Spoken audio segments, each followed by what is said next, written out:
Bueno, hoy me tocó bendición doble, la escuela dominical y la predicación. Bueno, llegamos a este tiempo y quiero comenzar el mensaje de este día ah, contándoles acerca de un programa que llegué a ver cuando era joven, adolescente. Se trataba de casos de crímenes que se convirtieron en casos muy difíciles de resolver en Estados Unidos. No sé si usted lo llegó a ver en cable, pasaba, no recuerdo cuál de los canales, pero trataban de estos investigaciones de crímenes que eran muy difíciles de resolver en Estados Unidos. Y una de las cosas que llamó mi atención de este programa era cómo la policía abordaba el problema, especialmente en el caso de los asesinos seriales. Con ciertos elementos de la escena, de alguna escena del crimen, había gente experta que podía crear un perfil de la persona. Se podía saber si era un hombre o una mujer. En algunos casos se podía saber cuál era su estatura, se podía saber si tenía conocimientos de cosas en universidad o si era una persona con pocos conocimientos. Se podía saber también sus motivos y en algunos casos cuáles podían ser sus diferentes objetivos. Este perfil era reunir a sus compañeros y les comenzaba a hablar acerca del perfil de esta persona para que ellos pudieran estar detectando en las calles, en su vigilancia, patrullando, pudieran saber si alguien coincidía con esta clase de perfil. Pero al mismo tiempo también le hacían saber a la comunidad, a las personas, acerca del perfil y de los posibles objetivos que había, para que la comunidad también estuviera prevenida, para que ellos tuvieran cuidado. Y hermanos, la predicación de hoy va a ser un poquito semejante a eso, porque en esta ocasión voy a estar hablándoles acerca del perfil de los falsos maestros, pero el propósito de esto es mantener prevenido al pueblo de Dios de sus peligros. Así que quiero invitarle a que me acompañe en la palabra de Dios en la epístola de Tito, que es la que hemos estado estudiando. Estamos en el capítulo 10 y voy a leer la sección completa, pero nada más vamos a alcanzar a ver versículo 10 y 11 en esta ocasión, o una parte del 11. Pero acompáñame a la lectura en Tito 1, del 10 al 16, y quiero pedirle que cuando lo encuentre, por favor, me acompañe, poniéndose de pie, por reverencia a la palabra de Dios.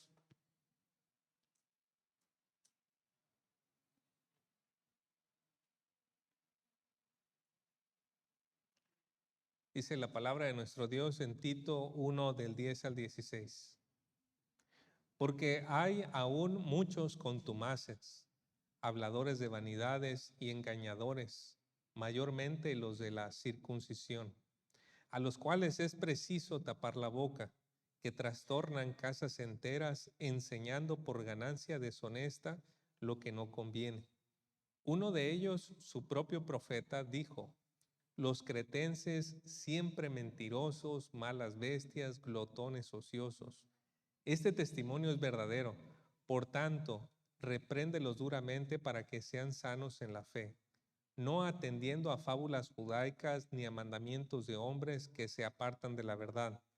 Todas las cosas son puras para los puros, mas para los corrompidos e incrédulos nada les es puro, pues hasta su mente y su conciencia están corrompidas. Profesan conocer a Dios, pero con los hechos lo niegan, siendo abominables y rebeldes, reprobados en cuanto a toda buena obra. Vamos a pedir la bendición de Dios sobre esta palabra. Señor, nuestro amado Dios, que ama a su iglesia al punto en que Cristo tuvo que derramar su sangre por ella para pagar la deuda, el precio de sus pecados. Una vez más pedimos su bendición, nuestro amado Dios, para que guarde a su iglesia de los peligros, de los ataques, del error, de la falsa enseñanza y los falsos maestros. Y le rogamos que nos guarde y nos proteja a través de darnos discernimiento en su palabra, Señor. No por presentimientos, no por simples sensaciones, pero porque la verdad de su palabra nos muestra qué está bien y qué está mal. Así que le pedimos esta bendición, Señor, que nos guíe, nos ayude en todo este proceso. Se lo rogamos en el nombre de Cristo Jesús. Amén. Pueden tomar su lugar.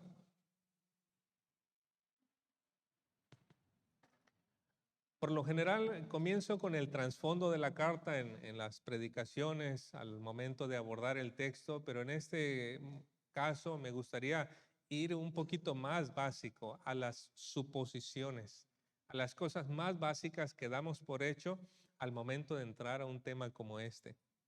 Entonces, quiero hablarles aquellas cosas que voy a dar por sentado para que usted pueda ir conmigo en ese mismo pensamiento. Y esto lo digo porque también hay personas nuevas en medio de nosotros que tal vez este tema les pueda parecer extraño abordarlo por la primera vez, así que quiero explicarlo.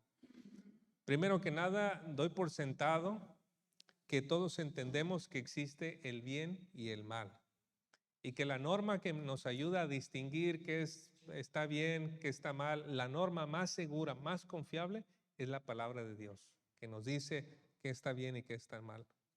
Doy por sentado también que entendemos que Dios es bueno, que Él es verdadero, que Él es justo, pero también entendemos que hay un adversario, el cual es el diablo, que es malo, es engañador y actúa siempre en contra de las leyes y propósitos de Dios. Doy por sentado que todos entendemos eso. Y doy por sentado también que todos entendemos que el hombre nace naturalmente roto, con pecado, y debido a ello es vulnerable a las manipulaciones de Satanás. Algunas personas pueden llegar a ser tan vulnerables a las manipulaciones de Satanás que incluso sin saberlo se convierten en instrumentos de Satanás para hacer daño a los planes y los propósitos de Dios. Entonces, doy por sentado que todos entendemos esa línea y ahora sí, permítame comenzar a hablarles de la carta. Porque la porción que acabamos de leer nos revela la necesidad de que Pablo haya tenido que escribir esta carta. En la isla de Creta, que es hacia donde está dirigida la carta, había muchos falsos maestros que estaban perturbando las iglesias allí, como si fuera Baja California Sur. Y como resultado, pues las iglesias, al estar influenciadas por estos falsos maestros, estaban confundidas y estancadas en cuanto al papel que Dios tenía para las iglesias ahí. Por ello, cuando Pablo escribe esta carta a Tito, que era el encargado, el delegado que había dejado allí, buscaba corregir ese desorden dentro de las iglesias, pero también buscaba encaminar a las iglesias nuevamente a seguir los planes y los propósitos de Dios de anunciar a Cristo en estos lugares. Y hemos observado en semanas previas que el primer paso que dio Pablo para corregir a la iglesia era establecer líderes, pastores debidamente calificados. Pablo entendía que para corregir, para guiar a una iglesia, el liderazgo es la clave y lo sabía muy bien por experiencia. En Hechos capítulo 27, tal vez usted se acuerde de esa parte de la trayectoria en la vida de Pablo. Él sube a un barco junto con 275 personas rumbo a Roma. Y pues ahí Pablo no era el capitán ni el encargado.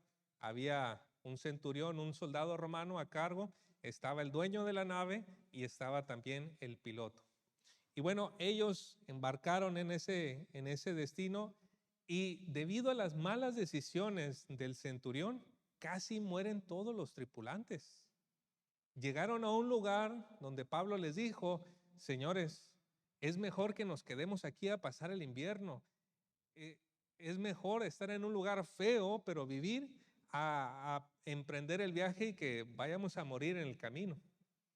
Pero el centurión, Julio, no le hizo caso.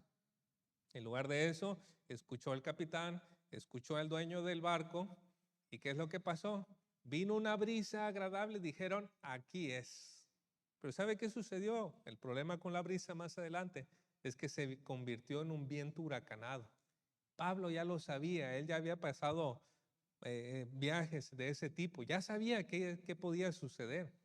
Entonces el barco quedó a la deriva, Todos habían perdido la esperanza de vivir, todos estaban perdidos. Si no fuera porque Dios le habla a Pablo y le dice, no se van a morir, no se preocupen, los voy a salvar de esa circunstancia. Y Pablo entonces les da ánimo, les dice que un ángel de Dios ha hablado con él, y Pablo toma el liderazgo de esa situación. El centurión le empieza a hacer caso y finalmente todos llegan a Roma sanos y salvos.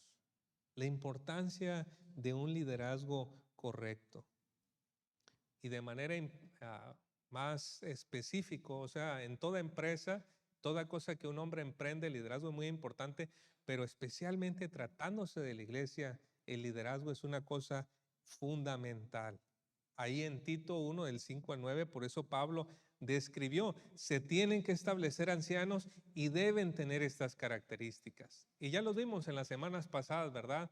Tienen que tener una buena relación familiar, tienen que ser personas con habilidades administrativas también en el cuidado, cómo usan el dinero o no lo usan, en su carácter y en su aptitud. En cuanto a su aptitud, Pablo les dijo, deben saber manejar bien las escrituras. Deben saber manejar bien las escrituras. Como el escriba Esdras, ¿verdad? De quien se dice en Esdras 7:10, que él había preparado o había dedicado por completo a estudiar la ley del Señor, a ponerla en práctica y enseñar sus preceptos y normas a los israelitas. Y esta es la medida para todo líder en la iglesia. Cada pastor, cada líder, cada anciano en la iglesia debe tener un manejo adecuado de la Biblia para dos cosas, como ya vimos: para enseñar con sana enseñanza, tiene que hablar con sana enseñanza, y segundo, refutar a los que contradicen, lo vimos en el versículo 9. Y la razón por la cual el pastor debe ser capaz de esto es por el peligro que representan los falsos maestros y por la gente que es susceptible al engaño. Y aquí quiero hablar con toda claridad, hermanos. El problema de los falsos maestros es también un problema de la gente ingenua o de creyentes inmaduros o de creyentes en pecado. Es de ambos, es como decimos el narcotráfico. El narcotráfico es un problema de la gente que vende, por supuesto, pero también es un problema de la gente que consume. Así que de los dos lados hay culpa. No habría falsos maestros si no existiera gente que los escucha, o no tendrían tanta promoción, ¿verdad? Y aquí pues sucede eso. Pablo va a dar instrucción para detectar ese perfil de los falsos maestros, pero también para reconocer quiénes son sus objetivos y para que nosotros digamos, bueno, yo no quiero ser una víctima de sus ataques. Y la instrucción que nosotros vamos a encontrar va a ayudar a frenar y a disipar la influencia de la mala enseñanza en la iglesia. Nosotros vamos a encontrar eso a través de una descripción de los falsos maestros. Así que quiero ir avanzando con esto. Probablemente nos va a tomar 2 predicaciones, quizá 3, pero esta es, vamos a decir, la primera entrega, ¿verdad? Hablar acerca de la descripción de los falsos maestros. Lo primero que quiero que noten en nuestro texto, hermanos, es su proliferación. Ahí en el versículo 10, si usted mira en la Biblia o si puede también ver en la pantalla, nos dice, porque hay aún muchos, ahí dice, ¿no?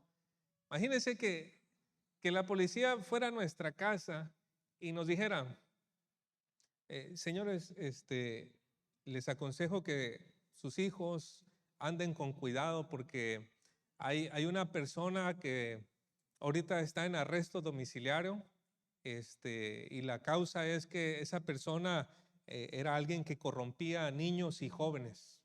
Entonces vive por aquí cerca y mejor tengan cuidado con los niños. ¿Cómo nos pondríamos, hermanos? No, pues así como, pues como nerviosos, ¿no?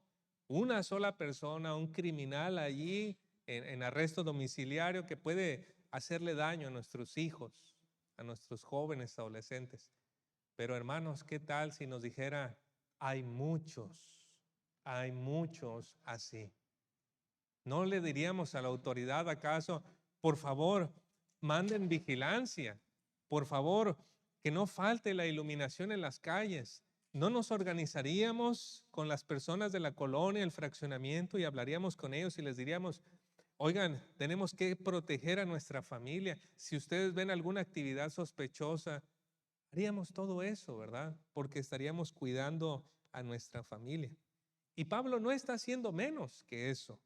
Él precisamente reconocía que había muchos hombres peligrosos allí en Creta y estaba cuidando y ayudando a que la iglesia se pudiera cuidar de su influencia. Y hermanos, nuestros tiempos no son mejores que los de Pablo. La verdad es que son peores, porque ahora la falsa enseñanza es tan compleja y además los falsos maestros tienen tanta plataforma que ahora los podemos escuchar de otros estados y de otros países, cosa que en el tiempo de Pablo no era así. Ahora simplemente usted puede abrir las redes sociales, puede ver algún video y puede estar escuchando a un hombre en otro país diciéndole un montón de mentiras y de engaños. Por esta razón, la iglesia necesita estar prevenida de ese peligro. Y una manera de hacerlo es conocer la conducta de los falsos maestros. ¿Cómo es su conducta? Tito 1:10 nos dice todavía, si usted puede mirar en la Biblia o aquí en pantalla, dice: porque hay aún muchos contumaces. Contumaces. Otras Biblias traducen esta palabra como rebeldes, insubordinados. Son personas que no reconocen ninguna autoridad sobre ellos. No permiten que nadie los mande, no permiten que nadie les diga qué hacer. Y cada vez que nosotros veamos en una iglesia una persona insubordinada, debería de ponernos un poquito alertas o bastante. Y es verdad, hermanos, existen casos donde la Escritura nos dice es necesario obedecer a Dios antes que a los hombres, pero si se da cuenta en la Biblia son excepcionales. Es decir, en la mayoría de los casos, nuestra actitud debe de ser humilde, sumisión, aceptar, acatar las instrucciones. Cada vez que vemos una actitud insumisa, rebelde o autosuficiente, debemos estar alerta. Allí, como dicen los jóvenes, ¿verdad? Hay red flags, hay banderas rojas. Una persona contumaz o rebelde se puede reconocer porque acostumbra a cuestionar las decisiones y la forma en que trabaja la iglesia. Se resiste a la corrección personal. Seleccionan qué cosas obedecer y qué cosas no. Evitan rendir cuentas. Se molestan profundamente cuando no se hace lo que dicen. Siembran dudas en la congregación acerca de sus líderes y terminan por dividir a la iglesia. Algo más profundo en cuanto al corazón de una persona rebelde es que hay orgullo y autosuficiencia. No permito que nadie me diga porque yo sé lo que tengo que hacer y cómo lo tengo que hacer. Y tenga cuidado, hermano, hermana, con cualquier hombre o mujer rebelde. Un hombre que solamente quiere hacer su voluntad es un hombre peligroso en cualquier relación. Y esto especialmente a jóvenes o damas que en algún momento se quieren casar. El pretendiente es alguien que no le rinde cuentas a nadie, que no es sumiso, que no es sujeto. Cuidado, cuidado. Si no tiene autoridad sobre él, preste atención a eso. Esa es una cosa muy importante. Ahora, otra característica que nos dice acerca de los falsos maestros en Tito 1:10 nos dice: porque hay aún muchos contumaces, y luego dice habladores de vanidades. Si usted lo mira en la Nueva Versión Internacional dice charlatanes, y la Nueva Traducción Viviente dice participan en conversaciones inútiles. Y la idea aquí es que son personas cuya enseñanza, cuya conversación no estimula de ninguna manera el crecimiento espiritual de la persona, no edifican. Y entre los charlatanes que son más peligrosos son aquellos que utilizan un lenguaje religioso. Hablan de Dios, hablan de su gloria, hablan de la palabra, pero sus obras no concuerdan. Son elocuentes, pero su vida está desordenada. Sus palabras carecen de peso porque no están acompañadas de su vida.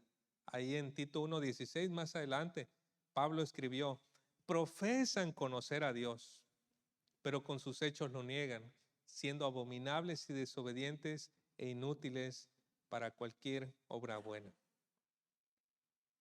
En otro lugar, Pablo también escribió acerca de los falsos maestros en 2 Timoteo 3:2, que son amadores de sí mismos. Es decir, ellos son tan elocuentes, son tan buenos para hablar, son tan buenos para comunicarse, para atraer, seducir nuestra mente con el propósito de recibir de nosotros el aplauso, la alabanza, qué bien lo haces, qué bonito, qué esto y qué lo otro. Buscan el crédito para sí mismos. Y aquí cabe resaltar, hermanos, que los problemas no son solamente de varones. A veces puede haber mujeres que también buscan lo mismo. Buscan tener influencia sobre la iglesia para llenar un vacío en su corazón. Un vacío que busca que las personas les reconozcan, que se preocupen por ellas, que las miren. Así que, hermanos, ahora sí que el radar no solamente cubre al varón, también tenemos que decir cuidado con aquella mujer que está buscando hacer las cosas para sí mismas. Ahora, ¿por qué es importante señalar esto, hermanos? ¿Cuál es el peligro de estos hombres? ¿Qué es el daño que ellos hacen? El peligro más grande de un charlatán, de un hablador de vanidades, es que vacunan a las personas para que ya no puedan estar escuchando la sana doctrina. Es decir, uno se acostumbra tanto a su merolequería, o no sé cómo se puede decir, ¿verdad? A su lenguaje y todo eso, que después cuando uno es sometido a la sana enseñanza, ya no lo escucha. ¿Por qué? Porque ya se acostumbró a estar escuchando, ya se duerme, ya se cansa. ¿Por qué? Porque no puede entender, no puede recibir la palabra. Porque antes estuvo alguien hablándoles algo sin provecho. Y eso es lo peligroso. Por esta razón, hermanos, es importante detectarlos. Y hay cosas que nos pueden ayudar a detectarlos. La iglesia debe ser cuidadosa en observar lo que las personas dicen y cómo viven. Si usted ve a esta persona hablando muy bien y todo eso, pero por acá usted no ve que eso se vea en su familia, cuidado, alerta, probablemente un charlatán. Alguien que habla mucho, pero alguien que no está viviendo eso en el seno familiar. También otra forma en que la iglesia puede estar alerta es si la iglesia puede distinguir entre aquella enseñanza que edifica y es útil de aquella que solamente es interesante y entretiene. Porque normalmente el charlatán va a hacer eso, entretener. Pero la sana doctrina siempre te va a empujar a que obedezcas a Dios, a que le ames, a que le conozcas más, a que sirvas a Cristo. La sana doctrina te va a empujar más en esa dirección. La de los falsos maestros te va a entretener, va a ser interesante, pero hasta ahí. Bueno, con eso ya tenemos la segunda descripción. La tercera descripción que nos da Tito del 1:10, dice, porque hay aún muchos contumaces, habladores de vanidades y engañadores. La Biblia textual traduce embaucadores y la Biblia Jerusalén dice embusteros. Son personas que fingen ser alguien que no son.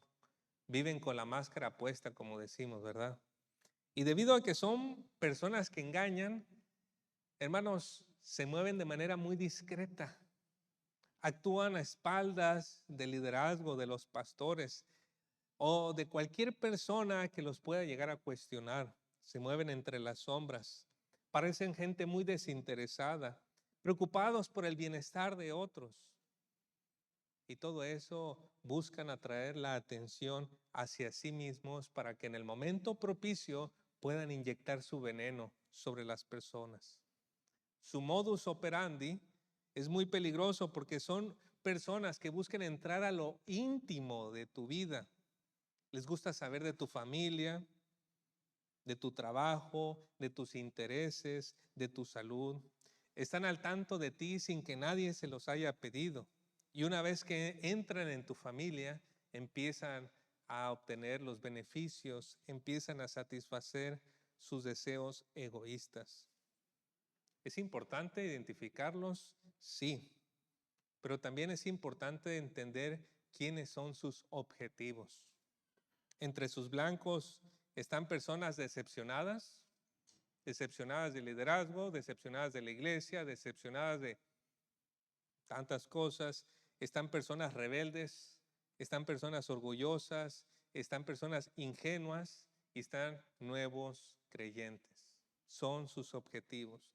Y de antemano le digo, querido hermano, no importa cuánto conocimiento tenga de la palabra de Dios, si usted tiene algún pecado que conserva allí, o si usted es orgulloso, por ahí también pueden entrar a su vida.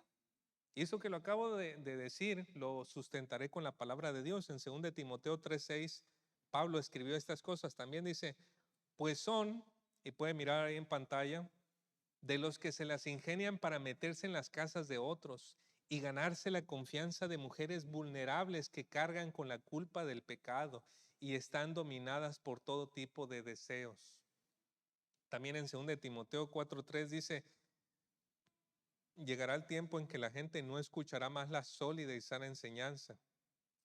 Seguirán sus propios deseos y buscarán maestros que les digan lo que sus oídos se mueren por oír. Así que eso es lo que nos hace vulnerables, el pecado, el pecado. Por eso me gustó mucho un comentario que leí de un pastor, David F. Burt. Él escribió esto, hermanos. Los engañadores, pues, no suelen tener éxito con la gente por ser sencilla, sino por ser carnal.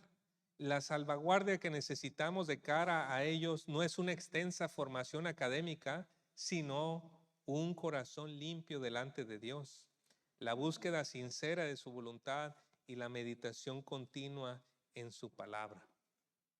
Ya hemos visto aquí 3 características. Veamos la cuarta.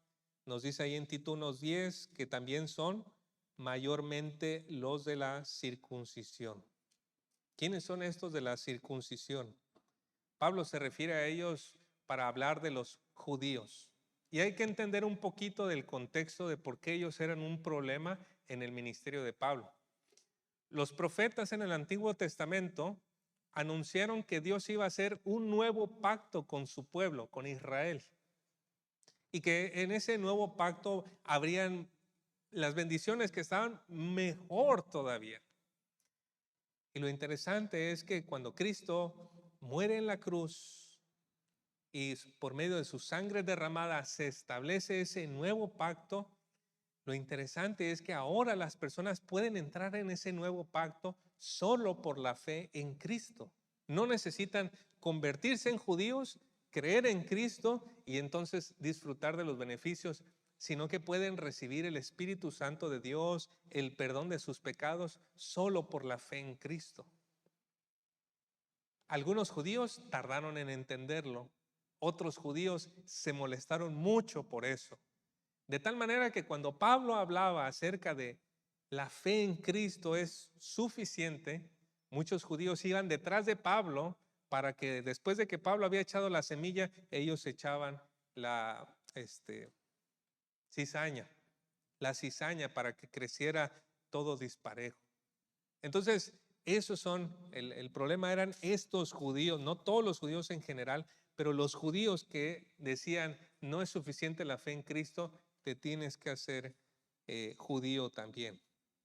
Y ese fue el problema con ellos. Ellos se convirtieron en instrumentos de Satanás, se infiltraron en las iglesias, desviaron a los creyentes. ¿Todo por qué? Porque buscaban que ellos también se volvieran judíos. En repetidas veces Pablo tuvo que lidiar con estas personas. Les escribía a las iglesias, por ejemplo a los Gálatas, les escribió. Y aquí vemos el caso también. Al parecer en Creta también habían ido este grupo de personas para decir, no solamente es la fe en Cristo, necesitas algo más. Y las circunstancias en la actualidad pues no son que tenemos ese problema, pero podemos aprender de ese problema. No estamos ahorita con problemas de que un judío nos esté tratando de decir algunas cosas, pero sí hay cosas importantes aquí, hermanos. Primeramente, los judíos que no estaban de acuerdo con la fe en Cristo, que fuera suficiente, se aprovechaban de que tenían un mayor conocimiento de las escrituras que los no judíos. Así que Los no judíos que apenas estaban conociendo a Dios, escuchaban a alguien que era judío, decían, no, pues él tiene más conocimiento, él está más preparado, entonces hay que escucharlo. Y el problema con eso es que estaban escuchando a alguien que les hablaba mentiras. Y así, hermanos, hay falsos maestros que pueden tener licenciaturas, posgrados, doctorados, y pueden estar diciéndonos, no, yo pasé 14 años estudiando, fui a Israel, hice esto, hice aquello, y nosotros le damos crédito por tanta preparación académica que tuvo. Y tenemos que tener cuidado, hermanos, porque no solamente es conocimiento. Si una iglesia está bien preparada en la palabra de Dios, va a poder ser protegida contra estos falsos maestros que puedan llegar con sus grandes credenciales delante de nosotros. Otra cosa que podemos aprender es que los judíos que no estaban de acuerdo con la fe en Cristo, que fuera suficiente, se enfocaban en los detalles y no en las cosas importantes.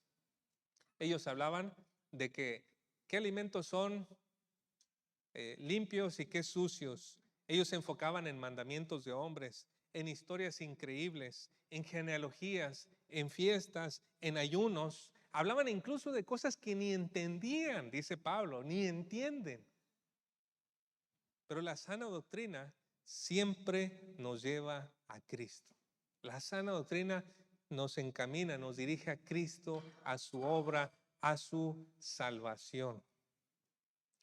No sé si ustedes conozcan la palabra lastre en los barcos. ¿Saben qué es un lastre? ¿Sí? ¿Han escuchado el lastre en los barcos? Bueno, los barcos grandes tienen en alguna parte un peso debidamente calculado para que el barco, cuando vienen las olas grandes, no se vaya para un lado, no se voltee. Ustedes han visto, ¿verdad?, que aun cuando viene la ola bien grande, el barco se mantiene a flote correctamente, porque tienen un peso calculado.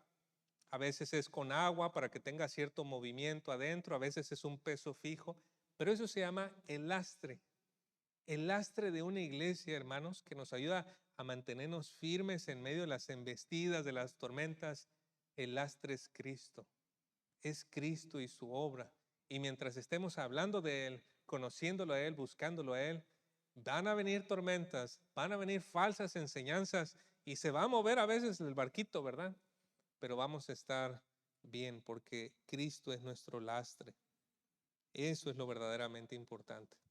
Ahora, otra cosa que podemos aprender de los judíos que no estaban de acuerdo con que la fe en Cristo fuera suficiente es que ellos rechazaban el testimonio de los apóstoles. No querían saber nada de Pablo. Y hasta la fecha, si usted escucha a gente que está involucrada en un movimiento mesiánico, es muy probable que no le guste hablar de Pablo. No le gusta escuchar la enseñanza de Pablo o leer Romanos o Efesios porque sabe que le va a pegar. En su lugar, muchas veces prefieren aprenderse salmos en hebreo de memoria antes que leer el libro o la carta a los Efesios. Pero nosotros entendemos que Cristo es la piedra angular y los apóstoles son el fundamento de la iglesia. No podemos hacer a un lado los apóstoles, tenemos que escucharlos. Primera de Juan 4:6 nos dice, nosotros pertenecemos a Dios, hablando el apóstol Juan, y los que conocen a Dios nos prestan atención. Como ellos no pertenecen a Dios, no nos prestan atención. Así es como sabemos si alguien tiene el espíritu de verdad o el espíritu de engaño. Y bueno, ya hemos visto dos cosas. Hay una tercera cosa muy importante acerca de los falsos maestros. Vimos su proliferación, su conducta, veamos su contención. Tito 1:11 nos dice, a los cuales es preciso tapar la boca. Subrayo esa palabra, es preciso. Otras versiones dicen, es necesario. Es algo que no se debe omitir. En el Evangelio de Juan, esa misma palabra se utiliza para Cristo en las cosas que Él sí o sí tenía que hacer. Era necesario que hiciera porque era parte del plan de Dios, de la agenda de Dios. De modo que es una obligación de Dios tomar acción contra los falsos maestros. ¿Y qué acción debemos de tomar? Tito 1:11 nos dice que debe de ser una acción rotunda, a los cuales es necesario tapar la boca. Suena fuerte, ¿no, hermanos? Taparles la boca, ¿cómo? O sea, hacerle así, ¿no? Bueno, si nos parece fuerte esa palabra, usted tiene que mirarla en el lenguaje original. Esa palabra epistomizo, en referencia a los animales, significa ponerles un bozal. Está más fuerte, ¿verdad? Pero era usado para los caballos que no podían ser gobernados. Se les ponía brida o se les ponía bozal para que ellos pudieran ser controlados, o para un animal que mordía, se les tenía que poner un bozal. Bueno, no tenemos que hacer eso literalmente porque eso se aplicaba en los animales, pero en las personas tiene un sentido un poquito diferente. En las personas tiene el sentido de frenar su influencia. La idea es quitarles la influencia para que se evite que sigan engañando. Romanos 16:17, Pablo escribió: les ruego, hermanos, que vigilen a los que causan disensiones y tropiezos contra las enseñanzas que ustedes aprendieron y que se aparten de ellos. Hermanos, contener a un falso maestro no es fácil. Muchas veces un falso maestro ya ha entrado en la vida de muchas personas. Ya ha entrado en ese círculo cercano con algunas personas. Ha ganado su confianza, su carisma, su amor, su cercanía. Y confrontar va a ser muy duro para las familias que están alrededor. Y a pesar de que, bueno, puede provocar un falso hermano, un falso profeta, un falso maestro, puede provocar una gran división al contenerlos, es mejor que así suceda. Porque es como la gangrena, hermanos. Si usted llega a tener gangrena en su pie y empieza a avanzar y ya no hay remedio y se está pudriendo los dedos, se está pudriendo el pie, usted tiene que amputar. Y dependiendo la gravedad puede ser una amputación de toda la pierna. Pero es mejor eso que perder la vida. Así que será difícil, ¿verdad? Pero ahí nos dice, tienen que ser frenados, tienen que ser contenidos. Y bueno, en la exposición de nuestro texto, ahí nos vamos a quedar. Solamente voy a recapitular lo que hemos visto. Empezamos a hablar acerca de la descripción de los falsos maestros. Vimos su proliferación. Vimos en cuanto a su conducta que son contumaces, habladores de vanidades, engañadores, son de la circuncisión. Hablamos ahorita de su contención, que es necesaria y que debe de ser rotunda. Tenemos que estar prevenidos, hermanos, de estos falsos maestros, pero hay algo con lo que tenemos que también tener mucho cuidado. No debemos estar vigilantes con soberbia, sino con humildad. No espero que nos empecemos a ver todos sospechosos ahorita, ¿verdad? A ver si quién encaja en la silueta del falso maestro, pero con humildad, hermanos. Porque la soberbia, la arrogancia, fue la razón por la que 2 grandes ciudades fueron destruidas. Hicieron su ciudad en un lugar que era imposible de llegar. Estaba alto, lleno de piedras, riscos, difícil de llegar. Solamente la gente que vivía ahí sabía cómo acceder a estas ciudades. Se confiaron tanto que dejaron de vigilar. Y dejaron de vigilar, y fue en ese momento cuando los enemigos, los que estaban empezando a atacar, supieron cómo entrar, porque la iglesia estaba sin vigilancia, confiados en que sabían lo que estaban haciendo. Nosotros tenemos que tener cuidado de que si vamos a ver estas cosas, tenemos que ser humildes, muy humildes en poder reconocer, detectar a una falsa enseñanza, un falso maestro o falsa maestra, ¿verdad? Que Dios nos ayude a vigilar la sana doctrina con humildad. Y con esto concluimos en la exposición de este día. Vamos a pedir la bendición de Dios. Padre Celestial, gracias por darnos su palabra para ser nuestra guía, nuestra luz, para darnos claridad, Señor. Queremos rogarle que usted siga manteniendo protegida la iglesia, que nos siga guiando en la verdad, y que también, Señor, con humildad siempre podamos reconocer el engaño, la mentira y hacer algo al respecto, Señor. Que nos mantenga alertas a todos los que estamos en influencia, autoridad en la iglesia y también, Señor, a toda la iglesia que nos ayude a mantenernos alerta con estas verdades. Gracias, Señor. Pedimos todo esto en el nombre de Cristo Jesús. Amén. Que el Señor les bendiga.